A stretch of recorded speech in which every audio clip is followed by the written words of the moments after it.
இன்னைக்கு நம்மளோட வீடியோல என்ன பார்க்க போறோம்னா சிலிண்டரோட லேட்டரல் சர்ஃபேஸ் ஏரியாவோட ஃபார்முலா எப்படி டெரிவேஷன் தான் பார்க்க போறோம். எல்லாருக்கும் தெரியும் சிலிண்டரோட லேட்டரல் சர்ஃபேஸ் ஏரியாவோட ஃபார்முலா 2πr/h. ஃபர்ஸ்ட் நான் உங்களுக்கு சிலிண்டர் எப்படி டெரிவேஷன் சொல்லிடுறேன், அதுக்கப்புறம் சிலிண்டரோட LS எப்படி டெரிவேஷன் சொல்றேன். இப்போ பாத்தீங்கன்னா நம்ம ஒரு ரெக்டாங்கிள் ஷீட் எடுத்துக்கலாம்.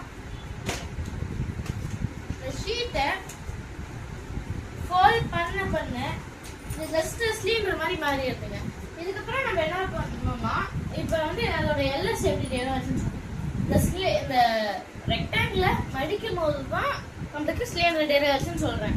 அதே மாதிரி இந்த ரெக்டாங்கிளோட லென்த் வந்து பாத்தீங்கன்னா இந்த இடத்துல இந்த சர்க்கிளோட சர்க்கம்ஃபரன்ஸா மாறினால பாருங்க, இந்த ரெக்டாங்கிளோட லென்த் இந்த சர்க்கிளோட சர்க்கம்ஃபரன்ஸா மாறிடுது.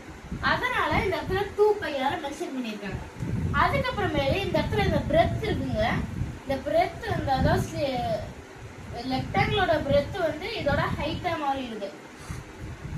அதனால இந்த இடத்துல h மென்ஷன் பண்ணிருக்காங்க. இப்படிதாங்க LS ஃபார்முலா டெரைவ் ஆச்சு. நான் நினைக்கிறேன் இந்த வீடியோ உங்களுக்கு யூஸ்ஃபுல்லா இருக்கும். நீங்க இந்த வீடியோ லைக் பண்ணுங்க, ஷேர் பண்ணுங்க, மற்றும் ஏதாவது மிஸ்டேக் இருந்துச்சுன்னா கமெண்ட் பண்ணுங்க. தேங்க்யூ, பாய்.